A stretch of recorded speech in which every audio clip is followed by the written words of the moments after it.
I'm Saturday. We won't go till Saturday. Yeah. Yep. Okay.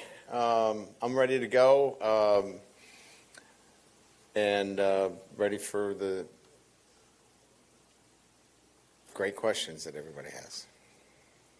Sure you were up all night coming up with your best. Maybe the obvious one to start. John, what's he dealing with right now? And do you have a timeline exactly of when he'll be able to play Emery? John is in good standing with the program. He's done everything that we've asked him to do.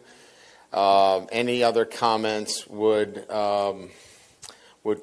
put me in conflict with the Buckley Amendment. Do you have an exact game that he'll be able to play by? Yes, Game 3.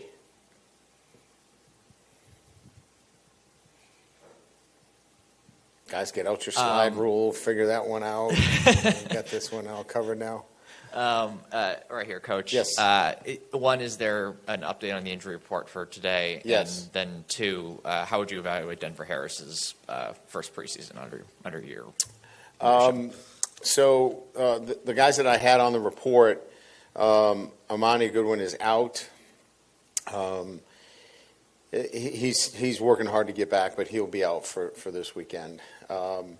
Josh Williams is probable, and we've upgraded chemo to probable. So both of those guys will travel, and again, they'll be probable. So again, I think that's a good sign from the injury report. We weren't sure. I mean, we felt like Amani was going to be a tough one with the hamstring, and he's working hard, but it's probably going to be another week. Denver is in that process of learning how to do things, a little bit differently than he had been doing it before. So, it's becoming clear to him what he needs to do on a day-to-day basis to find the field here. And look, he's got a lot of ability. But it's more in this program than just having athletic ability. He's got to do the work in the classroom. He's got to do the work, in terms of the day-to-day details and making good choices, good decisions, and he's making progress there. But it's a journey for him right now. Coming up on this weekend's game, LSU has done very well in neutral site games. However, they've been in a little bit of a drought. Does playing in neutral site games have any effect to your game plan or any effect at all? No, not really. I mean, I think we have to prepare for, crowd noise situations that, at a neutral site. For example, we were in New Orleans. That neutral site, you tend to think that that's going to favor the home team from Louisiana, where you probably don't spend as much time on crowd noise. We spent more time on crowd noise here for this neutral site game in Orlando, expecting it maybe to be a little bit more of a tilt towards Florida State. So, I think those neutral site games, you kind of, try to figure out, what that split's going to be relative to the fans. And so how it affected this game plan was just simply that, work on crowd noise. Brian, a guy we haven't talked to quite a lot about maybe this preseason is Brian Thomas. What have you seen out of him? Where do you think maybe he's at kind of heading into this year? Yeah, I like where he's at. I mean, I like his look, I thought Brian last year, was a bit sloppy at times in terms of, all the things that he needed to do.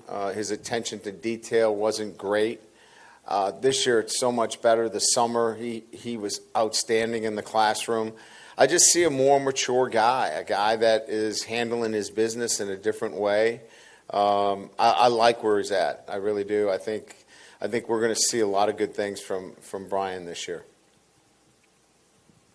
I actually have thought about asking a better version of the question I asked you on the teleconference yesterday. So I actually have thought listen, about it. I'm not. Look, I'm trying to be better as a coach every day. That's I understand. LSU's brand in general with all the sports and all the athletes and all the former athletes who are doing so well. It just seems like every time you turn around, somebody's doing something. Does that help your program at all in terms of awareness, especially when you go, out of state in recruiting, or is it just football? No, the LSU brand is strong. It's more than just football.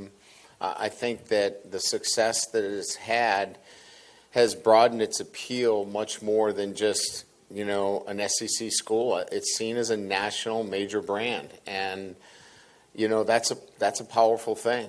It's not a regional brand; it's a national brand. There's a difference. There's some SEC schools that just have regional appeal.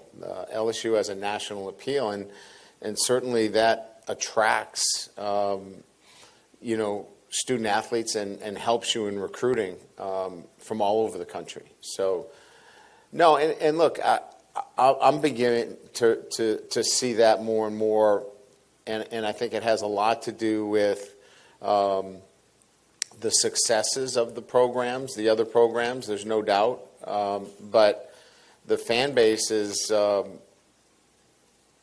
not just passionate, but it's active, right? It's you can see it in its social media appeal. You can see it how active it is, and I think that has a lot to do with it as well.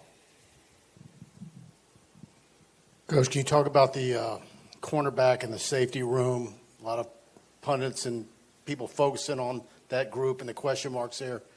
What would you say their attitudes are, or what they want to prove? What are those guys like? Yeah, I mean, we're in a similar position that we were last year in a sense that, you had Jarek Bernard Converse, you had, Kobe coming out for the first time, you had Mekhi Garner, had guys that nobody knew of, and you're going to have a similar situation again this year. I just think that these guys have competed really well against top-notch receivers for the last, 6 weeks, and they're ready to go play somebody else. They know they've got a great challenge ahead of them with the wide receivers at Florida State, and they will all year against SEC competition.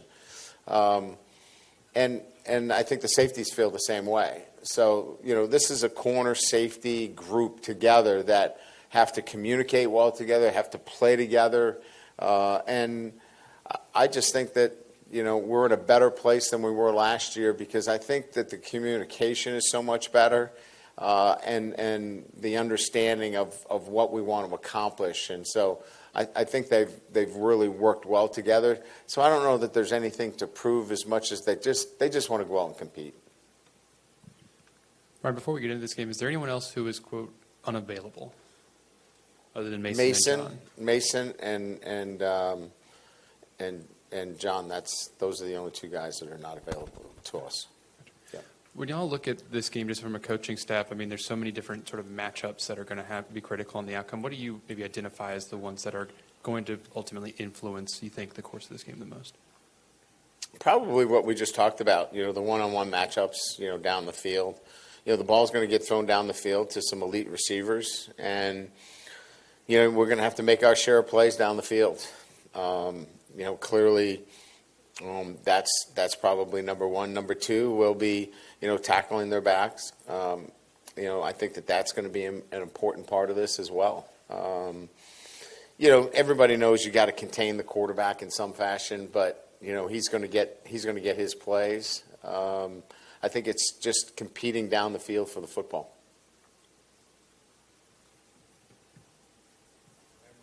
Good.